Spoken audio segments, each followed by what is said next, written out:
श्रुतिस्मृतिपुराणानामालयं करुणालयं नमामि भगवत्पादशङ्करं लोकशङ्करं। श्रीशङ्कराचार्यवर्याय नमः। ब्रह्मानन्दप्रदायकाय नमः। अज्ञानतिमिरादित्याय नमः। सुज्ञानाम्बुधिचन्द्रमसे नमः। वर्णाश्रमप्रतिष्ठात्रे नमः। श्रीमते नमः। मुक्तिप्रदायकाय नमः। शिष्योपदेशनिरताय नमः। भक्ताभीष्टप्रदायकाय नमः। सूक्ष्मतत्त्वरहस्यज्ञाय नमः। कार्याकार्यप्रबोधकाय नमः। ज्ञानमुद्राञ्चितकराय नमः। शिष्यहृत्तापहारकाय नमः। परिव्राजाश्रमोद्धर्त्रे नमः। सर्वतन्त्रस्वतन्त्रधिये नमः। अद्वैतस्थापनाचार्याय नमः। साक्षाच्छङ्कररूपधृते नमः। षण्मतस्थापनाचार्याय नमः। त्रयीमार्गप्रकाशकाय नमः। वेदवेदान्ततत्त्वज्ञाय नमः। दुर्वादिमतखण्डनाय नमः। वैराग्यनिरताय नमः। शान्ताय नमः। संसारार्णवतारकाय नमः। प्रसन्नवदनाम्भोजाय नमः। परमार्थप्रकाशकाय नमः। पुराणस्मृतिसारज्ञाय नमः। नित्यतृप्ताय नमः।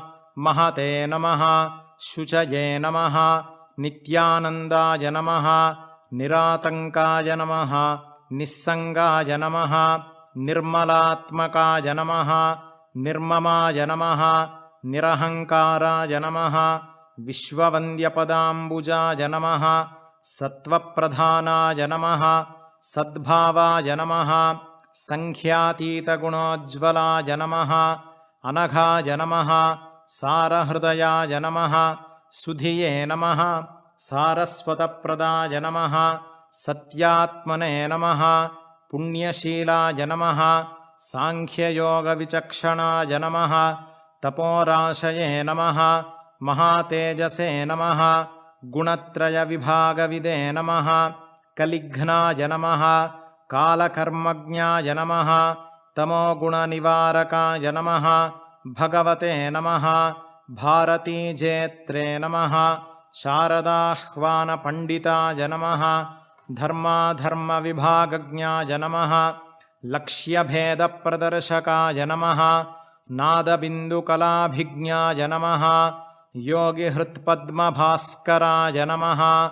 अतीन्द्रियज्ञाननिधये नमः। नित्यानित्यविवेकवते नमः। चिदानन्दाय नमः। चिन्मयात्मने नमः। परकायप्रवेशकृते नमः। अमानुषचरित्राढ्याय नमः। क्षेमदायिने नमः। क्षमाकराय नमः। भव्याय नमः। भद्रप्रदाय नमः। भूरिमहिम्ने नमः। विश्वरञ्जकाय नमः। स्वप्रकाशाय नमः। सदाधाराय नमः। विश्वबन्धवे नमः। शुभोदयाय नमः। विशालकीर्तये नमः। वागीशाय नमः। सर्वलोकहितोत्सुकाय नमः। कैलासयात्रासम्प्राप्तचन्द्रमौलिप्रपूजकाय नमः। काञ्च्यां श्रीचक्रराजाख्ययन्त्रस्थापनदीक्षिताय नमः। श्रीचक्रात्मकताटङ्कतोषिताम्बामनोरथाय नमः। श्रीब्रह्मसूत्रोपनिषद्भाष्यादिग्रन्थकल्पकाय नमः। चतुर्दिक्चतुराम्नाय प्रतिष्ठात्रे नमः। महामतये नमः। द्विसप्ततिमतोच्छेत्रे नमः। सर्वदिग्विजयप्रभवे नमः। काषाय वसनोपेताय नमः। भस्मोद्धूलितविग्रहाय नमः। ज्ञानात्मकैकदण्डाढ्याय नमः। कमण्डलुलसत्कराय नमः। गुरुभूमण्डलाचार्याय नमः। भगवत्पादसंज्ञकाय नमः। व्याससन्दर्शनप्रीताय नमः। ऋष्यशृङ्गपुरेश्वराय नमः। सौन्दर्यलहरीमुख्यबहुस्तोत्रविधायकाय नमः।